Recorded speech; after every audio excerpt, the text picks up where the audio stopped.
This is the Yanks Go Yard podcast with Adam Weinrib and Thomas Carinante.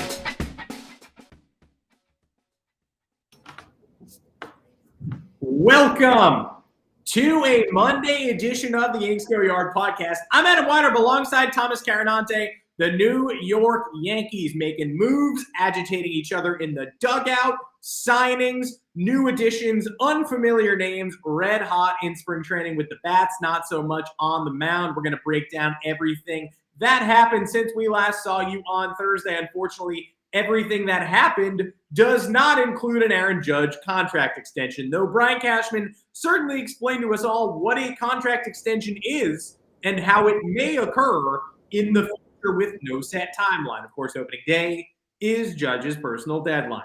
Make sure to find us on Apple Podcasts, Google Podcasts, Spotify, wherever you get your podcast.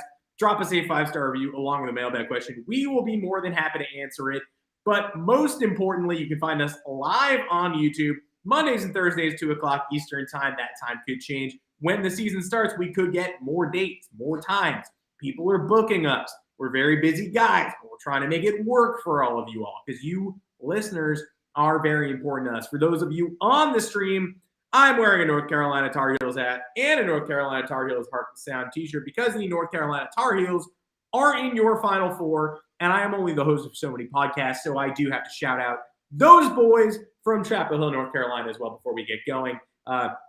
Maybe didn't have to hurt St. Peter so bad. Maybe you could just beat them normal style, but unfortunately they went animal style on the St. Peter's Peacocks and ripped them out of the NCAA tournament. Now, the dream scenario for others, the nightmare scenario for me, Duke, coming up on Saturday night. After a month after we had the Coach K home finale thing locked away, done, there was never any beating that. You could never dispute that. That was something in the history books forever and ever. Then Carolina almost faced Duke in the finals of the ACC tournament. They backed out and they lost to Virginia Tech. And then I was like, ooh, thank God, because Duke almost got some revenge, but they weren't able to. And now they're facing Duke in the goddamn NCAA tournament for the first time in history. So taking some time ahead of that to just say, love my team. Thanks for doing this. Thanks for going on a run. And next week, Thomas Carinante, welcome to the podcast. How you feeling about the world of the New York Yankees and who you got? The Yankees, hot in the spring, not really winning games, I guess. Mostly losing games, but the offense and the people you need to be in gear have been in gear on offense. Yeah. What do we have? We got 2 bombs from Donaldson. One came during a Gerrit Cole start. They're friends again, I think. I think that's going to play a big role. Higgy with 3 bombs. Stanton with 2, customary. Marwin Gonzalez with 2, probably going to make the roster now. Aaron Judge with 2. So the bats are there. Oswaldo Cabrera had that grand slam last week. And Gleyber Torres has one himself, batting .500 this spring with a fat OPS, 1.125. So once again, you watch spring training, it usually doesn't matter. Doesn't matter at all. But it does matter for guys who are rising in the prospect pipeline, trying to make a bit of an impression, or guys who have struggled mightily and are looking to kind of find their groove, get back on track. Gleyber's one of them. If you're a Dodgers fan and you're kind of watching the same narrative flipped on your side, you're watching Cody Bellinger struggles continue, and that's not making you feel good. It's not making anybody feel good. Baseball fans in general, you want to see Cody Bellinger be good, but he struck out like 14 times in 19 plate appearances. If Gleyber Torres had done that, we'd be having a big panic at this point, especially after what he put forth over his last, full slate of seasons worth of games. So I kind of like what we're seeing. I'd rather it not be, I'd rather it be like a little bit exciting where we're getting maybe ahead of ourselves rather than us being like, what are they doing? What's going on? And what can we expect on opening day? Although I am kind of feeling that way with the pitching staff, the starters for the most part, whatever. Monty got rocked in his one start against the Blue Jays. Severino got shelled. And those two guys are. Monty did come in relief yesterday and threw 2 2/3 shutout with 5 Ks, I believe. The weird thing about the spring training stuff is you can tell me as many times as you want spring training doesn't matter, and I get it, and it definitely does not matter. Your record doesn't matter. It just, it affects your mood. You don't want to watch minor league relievers come in and blow 3 leads in a row and leave the Yankees 3-6 or whatever. That's not how I want to spend my life. I don't like getting the notifications. Oh, they're up 5-4. Oh, nope, Reggie McCullough 5 runs in the 8th. Like, it doesn't make me feel good. That doesn't matter. Results don't really matter. But at the same time, like, nobody is horrible for the month of March and then just flips a switch and turns it on in April, right? So Luis Severino's struggling, getting hit, getting the fastballs getting hit. He's hanging the curves. None of that really matters as long as he looks good. But the vibes are still not immaculate if he's getting rocked every time he gets out there. That's all I'm saying. The fastball is easy cheese. It's back. It looks like it always did. He's been hanging the breaking stuff a little bit. He's coming off Tommy John, basically. He barely pitched last year. He was a bullpen arm through good innings in a couple of scattered games in Boston and home against Texas in the rain. But I'll never forget that they brought him in for his first game back after tearing his groin off his body, after having shoulder weirdness, after having Tommy John surgery in the pouring rain. Ridiculous. This team has no common sense. But he, if the stuff is there, I'm not terribly worried about Luis Severino. It's not one of those, like, gotta raise those spring training alarm bells. Same with Gerrit Cole. He was just ripping fastballs yesterday. Do I wish he was a little further ahead of schedule? Sure, but the labor dispute cut into that a little bit. Gerrit Cole for wanting to do a 50-pitch, mostly fastball, some breaker start on Sunday for his first outing of spring training. Not everybody's Max Scherzer. Not everybody wants to go 5 innings their first time out. I'm going to defer to whatever Gerrit Cole wants to do. So the results don't matter as much as the process does. But I'm not going to sit in bed and be like, I'm so excited that the Yankees got rocked again today in spring training. It's so good that my team got absolutely owned after not importing a single pitcher from off the roster. Like, there's no change. It's just Joely Rodriguez was gone for about a day and a half and now is back. So, you're wading into this season with the same pitchers you had last year, and they don't have the offseason to prepare in the same way. Everybody getting to spring training at like March 12th, 13th instead of February 15th.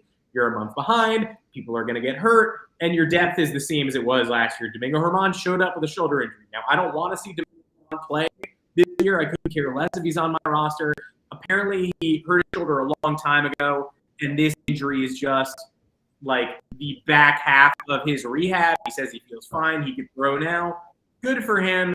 Do whatever you want. I don't care. But that's one guy down already, right? The Yankees have sold us on this famous depth featuring Domingo Germán. And if we've already lost him, then what are we doing here? So, again, process over results. But if the results are bad, it's not going to make me feel good about anything, especially because I know these pitchers could drop like flies at any moment, and most of them don't seem ready to contribute right now. Although, Deivi Garcia, someone who you and I may have counted out, should have counted out, probably did count out.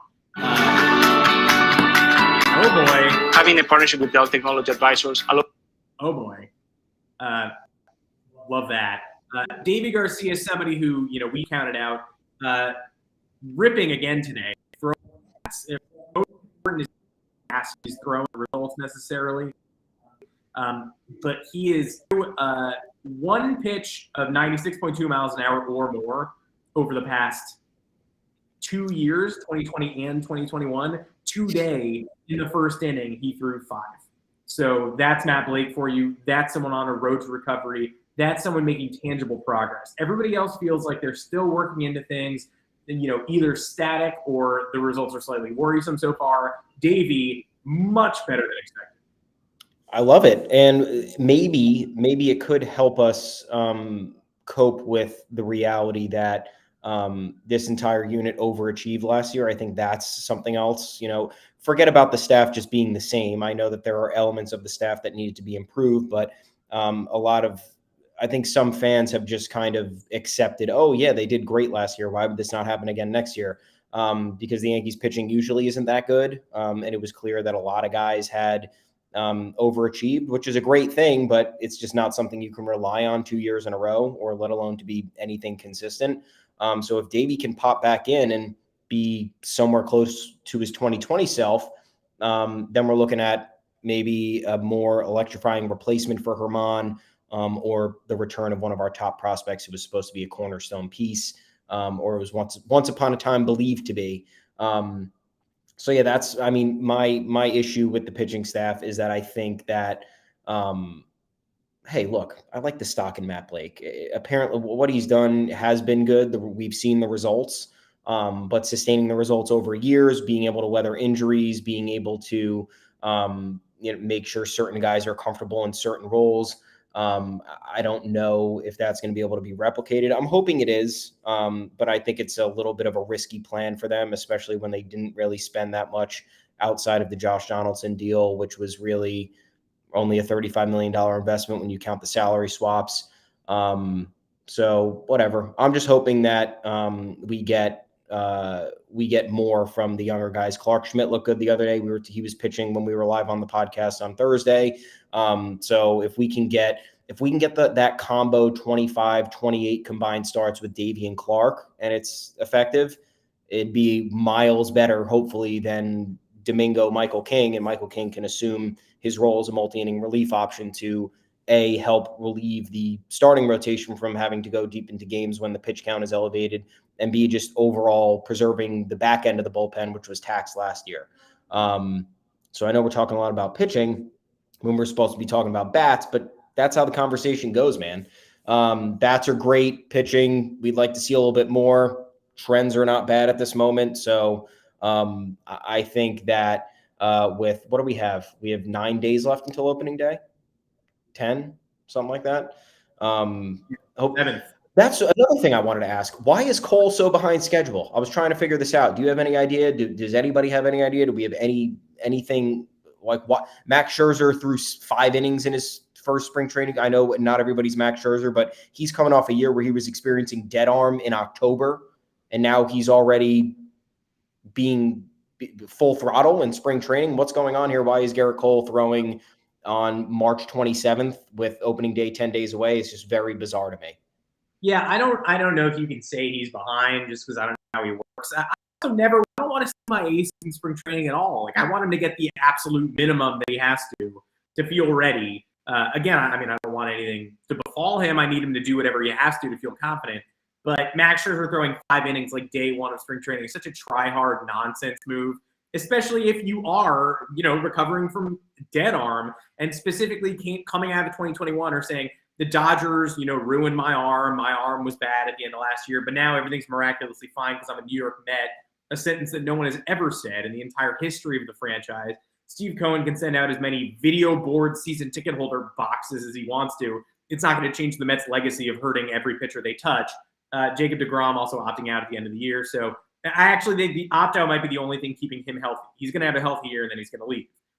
So best of luck there. But Max Scherzer, he claimed he had a dead arm last year because he didn't pitch enough down the stretch because the Dodgers had it locked up. They tried to save him, and then who knows what's true, and maybe this is him trying to combat that. But I trust Gerrit Cole. I know what he needs. He'll probably pitch one more time in spring training, 2 or 3 workouts.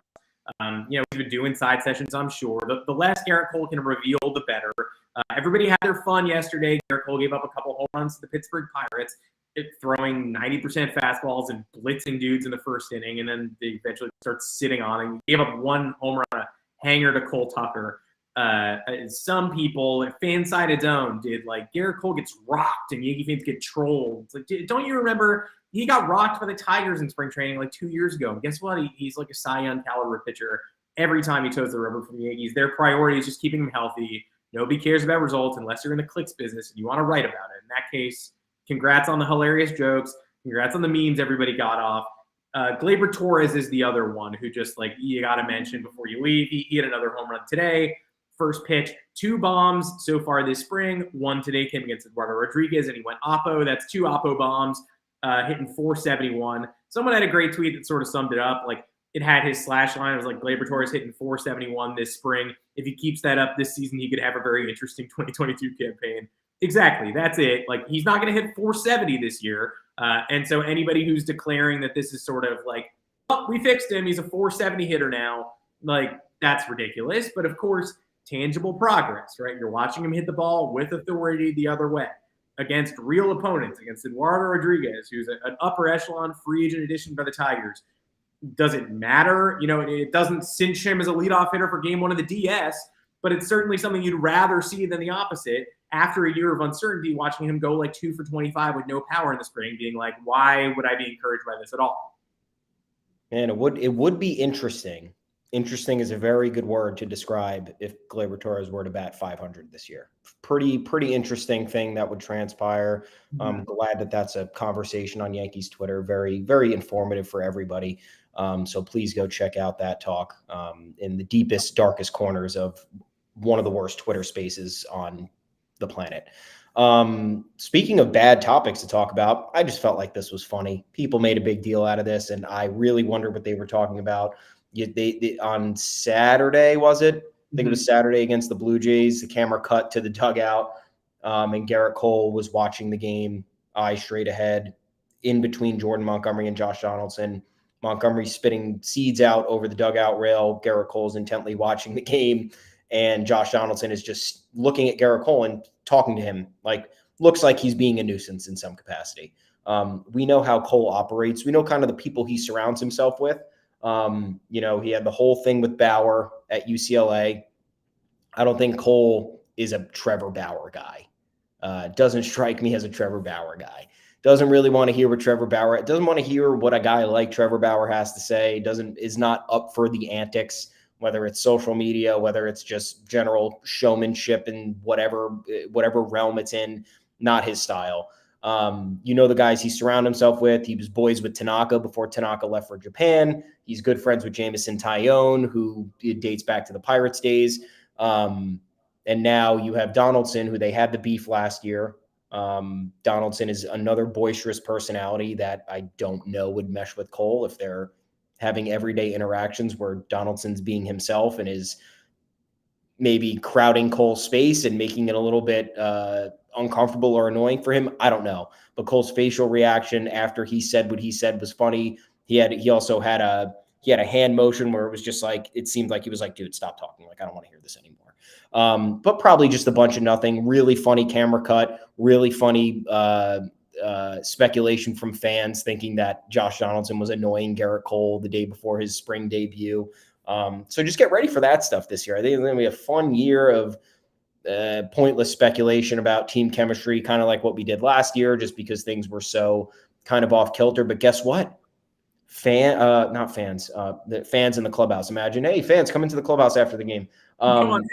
Media personalities back in the clubhouse after games this year. So I think we're going to have a better idea of the team chemistry, of the general attitude and feeling around that intangible aspect that you can't really get a hold of throughout the year without that kind of insight from the media. Now it's back as long as they're vaccinated, I believe, and they have to wear a mask or something. But hey, couldn't ask for more than that because it's been 2 years since we've gotten it. And then maybe we'll get more. We'll get down to the bottom of whatever Cole-Donaldson interactions there are that pique our interest on social media. But cool, great. Moving on. Now is the time to get people back in the clubhouse and learning things. This was a great clip. Cole could not have enjoyed whatever this was. Like it just showed on his face. Like, I don't think there's ongoing beef. These guys have a general understanding of each other. But at the same point, we've all watched people listen to people they don't want to be listening to, just being like, oh my God, can I just please sit here for a little bit? Getting people in the clubhouse is the right move, obviously, and now is the time. People are bored as hell. People are, we're at the time journalists are sniping at each other. I don't know if you saw Lindsay Adler get roasted by Keith Olbermann last week at the end of the week, just because people have lost touch with what it means to talk to people. She wrote a column about how Isaiah Kiner-Falefa is the only player in modern baseball history to play 50 games at catcher and shortstop and that unique development path. And in the first line of the article, she was like, Mo Berg did it during World War II. Isn't that interesting? And now Isaiah Kiner-Falefa is doing it. Keith Olbermann doesn't even read the article. And he's like, this is sloppy. Berg did this. Like, what are you talking about? No one in modern baseball has ever done this. She's like, it's the first sentence of the article. That was the 30s. That is not modern. And Keith Olbermann's like, I'm sorry. This is just sloppy. Like, people, you need to refer to the 40s as modern. People who knew Mo Berg were coaching in the 90s. And it's like, okay, buddy, like maybe it's just that we got to defuse these bombs, right? Not everything is a bomb. We're not always trying to set off an underwater explosion. the reverberations and ripples of which can be felt from miles beyond on both coasts. Like, we're just writing an article about how Isaiah Connor-Follett used to be catcher. We're just having an interesting time. And then, obviously, Lindsay Adler writes this for the Yankees side of The Athletic, and somebody is in the comments being like, this has been happening in Texas for years, and you don't see anybody writing it until he goes to the Yankees. It's like, no, you don't, because this is a Yankees beat writer. This is a beat writer for the New York Yankees. That's why she has been waiting on this story. So a lot of great media discourse going on. It's probably time to just get into the clubhouse, get to the bottom of these things, sit Cole and Donaldson in two chairs next to each other, ask them to go back and forth talking about their likes and dislikes, get it all on the page, count the eye rolls from Cole, just get all the facts out there. And obviously, that's probably the best way to get Cole honest. I'm sure his face will betray whenever he is upset and bothered by Donaldson anyway. Let's talk about a more serious topic. Aaron Judge extension. Where is it? How is it? Where is it coming? Aaron Judge is not signing after opening day. He's not signing. Might sign in the offseason. Not signing on April 12th. Not signing on May 14th. Not signing on June 28th. Prior to opening day or way after the season, those are your options if you want to lock Aaron Judge up. Rumors this weekend abounded. First of all, a fan tweeted he's going to buy 99 shirts if Aaron Judge signed, I believe it was Saturday, and Aaron Judge's own foundation quote tweeted it with eyeball emojis. And so you're like, is he about to sign? Is this guy about to buy a bunch of shirts? Nope, didn't sign. Don't know what that meant. Maybe they just were happy to be mentioned.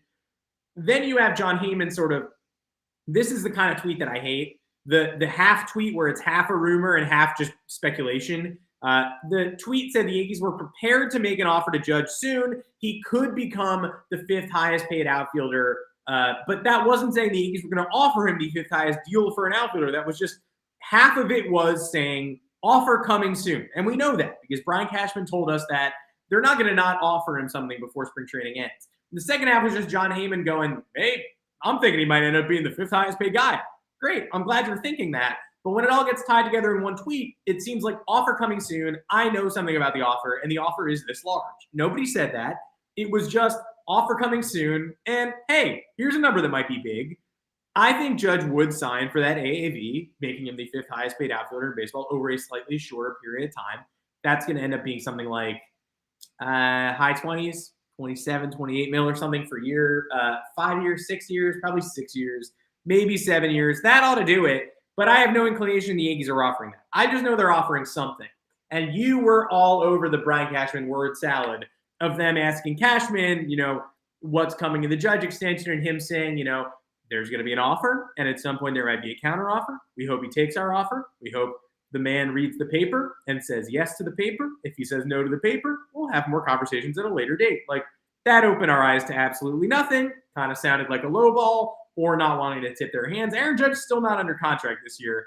If you don't want to go to arbitration, you got to figure that out soon. So common sense says a deal is going to prevail, but there has not been a lot of common sense in New York lately. No, classic Yankees response to a hot topic, hot button issue where the questions are valid. Hey, best player on the team, not signed beyond this year. What's the deal? Oh, I'm Brian Cashman. Let me explain to you how contract offers work and how the other side responds to them, giving us a play-by-play of what we already know, things that happen in life. Hey, do you want to work here? Yeah, sure. Okay, great. I'll take a contract. Okay, we'll see what the contract looks like, and we'll get back to you about it. That Brian Cashman explaining how that all goes down. Great stuff. Great stuff. Kind of like how the early press conferences in spring training featured Aaron Boone having to answer awkward questions about the construction of this roster, which not entirely his fault. The lockout made that more of a reality than it should have been. The Yankees roster should have been settled far before spring training. But the 90+ days of no transactions being permitted put the manager in a bad spot, I will say. But you saw how awkward the answers were. You saw how awkward his kind of demeanor was when having to answer those questions. And once again, cookie cutter responses, not revealing any information. No excitement either. Like, Brian Cashman can't be excited that he's offering Aaron Judge, one of the best players in baseball, a contract extension, and is hoping that they accept the offer. Like, I don't know, like give somebody something. And once again, where is this extension offer? Now, again, 10 days away from opening day. Judge is not signing after opening day, according to him.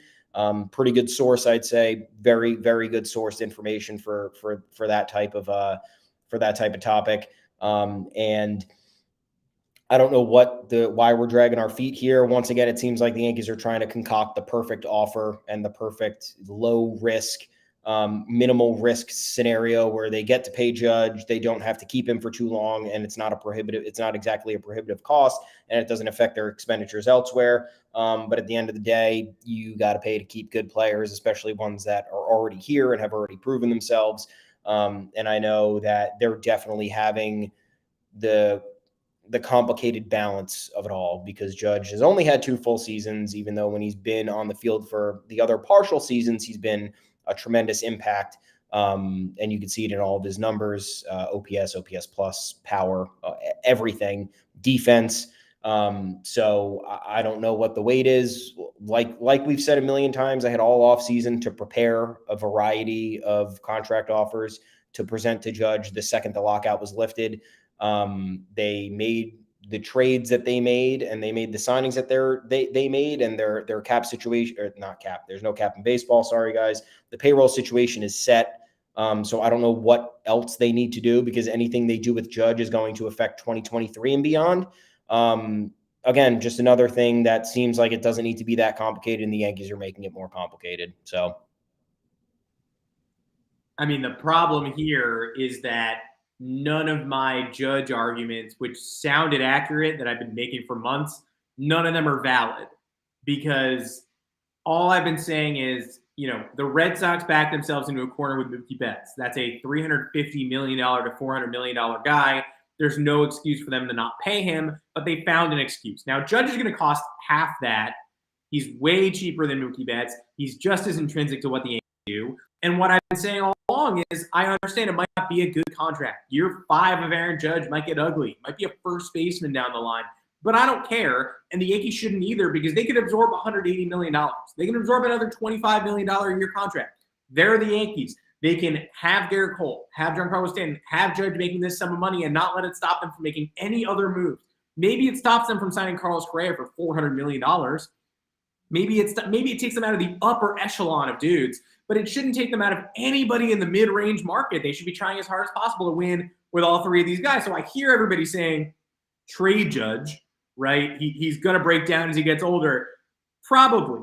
Yeah, the Yankees are a money-making enterprise, and they have the Judge's chambers. And I think even the trade Judge people can see why they're working to extend Aaron Judge. But what I've been saying all along is, it does not matter. The Yankees are going to end up with a contract that they quote-unquote regret in 5 years, but they'll never regret anything, because they'll always have the wiggle room to make financially flexible moves around that deal. And if they let an Aaron Judge contract stop them, then they're embarrassing. Well, we've learned recently that they have every intention of letting an Aaron Judge contract stop them, that this might be the end of their spending, that they didn't add a $200 million guy this year because they're making room for the Aaron Judge deal.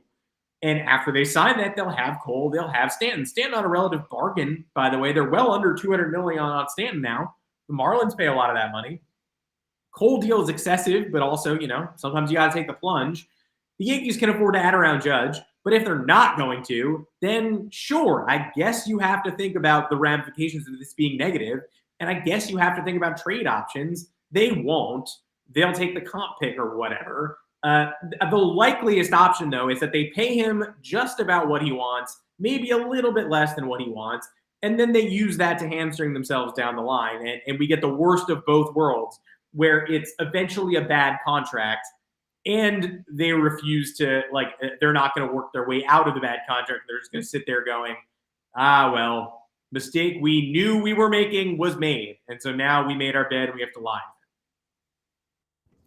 I don't know the answer, man. I really don't. I don't know the answer. We still have Zach Britton on this roster, eating $14 million. This is a team that wants to save money. Still didn't figure out a way to maybe get him off at some point. But what's the deal? Does he have to remain on the – this has nothing to do with Aaron Judge, but does Zach Britton have to remain on the roster in order to get 10-5 rights, or can he still just be on a team? I don't know, but I do think it has to do with us. I mean, it's not like, I mean, it can't be though, right? We're not the team we're not the team that brought him up. I think what people are saying there is that he's still working his way back from Tommy John. It's unlikely he will get signed if he's not ready this summer. Like, if the Yankees ever have to take him off the 60-man, he better be ready for action because someone's going to sign him for his rehab and the end of his rehab if he's going to be due in September. Yeah. Oh, he'll absolutely be on a roster in that case. But if there's nothing doing there and there's no chance he'll be ready for this season, then the Yankees are doing him a solid just I mean, it does clear off a roster spot for the Yanks. They're paying for it, but having him on the 60-man all year does let them continue to funnel people out of there and maybe not lose a Steven Ridings or a Lucas Litke or a Jason Rosario who they just signed. Let's talk about the signings from this weekend, shall we? Yeah. Why not? The Yankees did a reverse Chaim Bloom and signed a prospect the Red Sox let go in their roster shuffle, Jason Rosario, from the Mitch Moreland trade, a vaunted power bat from the San Diego Padres last year. He came to the Red Sox in their system. He didn't do much, looked bad. If the Yankees are able to unlock him, fantastic. If they just signed him for the hell of it because he's a former Red Sox, that's not how that's done. Chaim Bloom signed Garrett Whitlock in the Rule 5 draft because he knew he could unlock him. He got Frank German in the Adam Ottavino trade, who, by the way, looks great because he knew this was a reliever with a power fastball. I can do something with this. If the Yankees were just looking at Jason Rosario's below-average season and being like, we got to add this guy to the 40-man, the Red Sox are going to be so pissed. That's not how it's done. There's got to be talent there. But he is on the 40-man already. So he's probably your first DFA candidate if they make a signing or trade and it doesn't take anybody off the 40-man and they need a DFA candidate. It's probably him, but he's here now, so that's interesting and weird. Hopefully it's actual revenge against Chaim Bloom and it's not just fake revenge and double revenge that he's able to get on us because we added an asset that actually wasn't very talented. I'm sure that's what it's going to end up being. We also signed Shelby Miller out of nowhere on Sunday afternoon. He has been one of the worst possibly worse than in recent years. He was part of the Diamondbacks prospect corps. He was traded to the Braves the Braves traded him to the Diamondbacks. Yes, the Braves traded for him from the Cardinals. Yes. And then he pitched 1 year in Atlanta, then got traded to Arizona. It was the Dansby Swanson deal.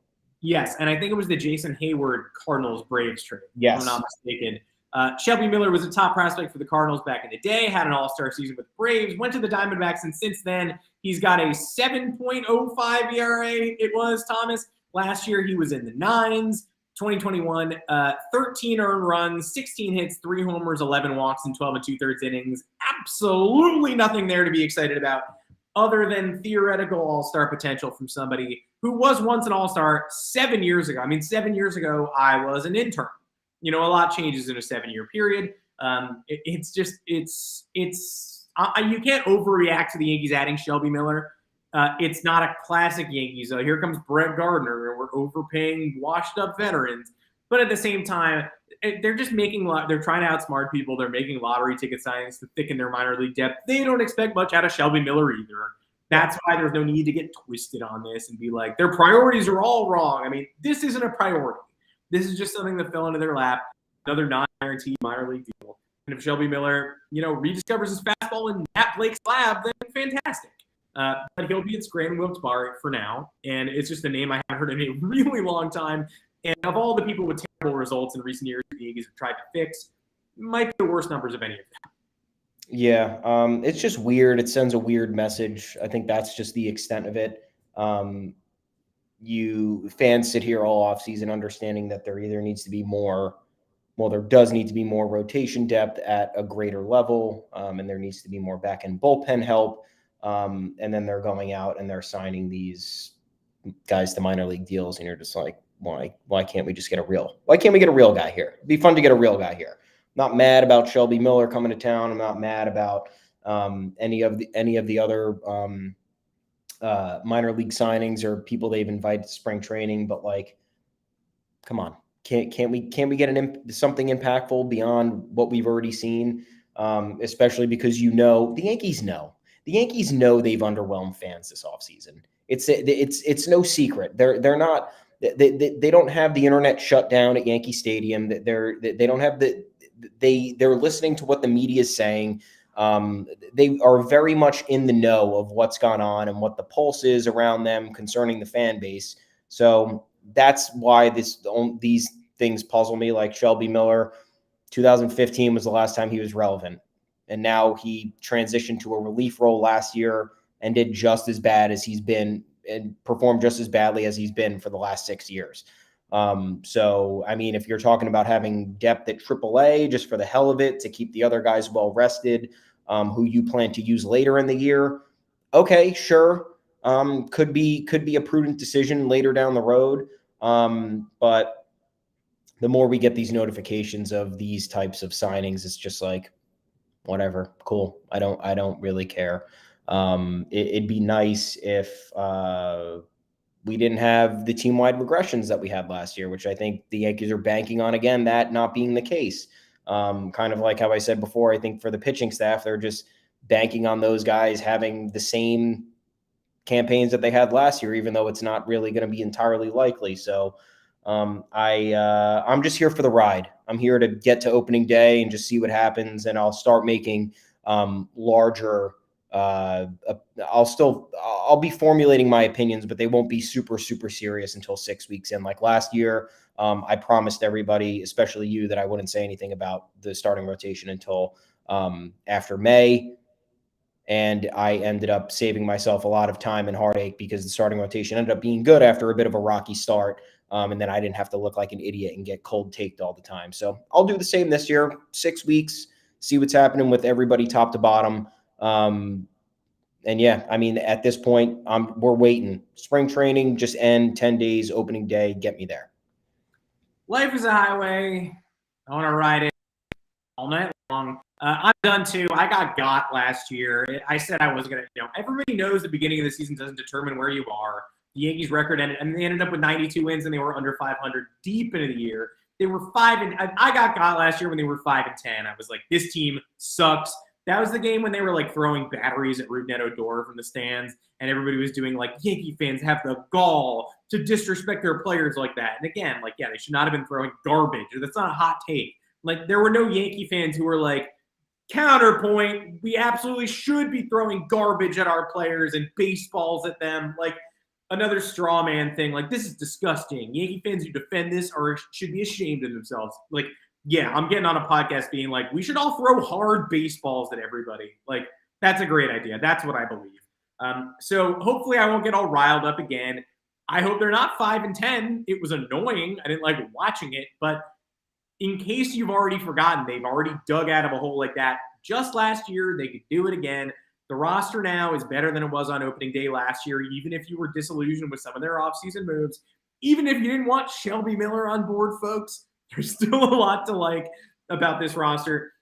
And even though they slumped in early September last year, that was a lot of Andrew Heaney driven. All teams go through slumps. That Yankee team with that roster was 39-22. They had a massive winning streak slipped in there.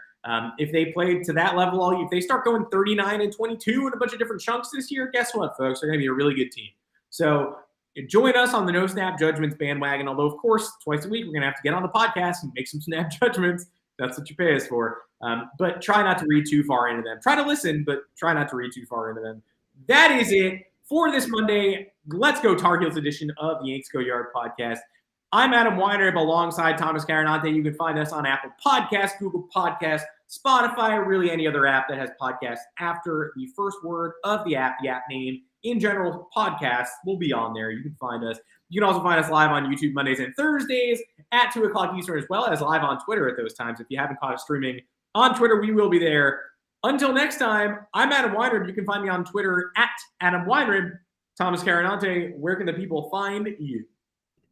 I'm at Tommy's_takes. I'm also curious as to where people get their podcasts outside of Apple Podcasts, Google Podcasts, and Spotify. But hey, if you have another outlet where you're doing it, find us there. And also let me know because I'm curious. In the meantime, head on over to yanksgoyard.com. Plenty of written content there for you.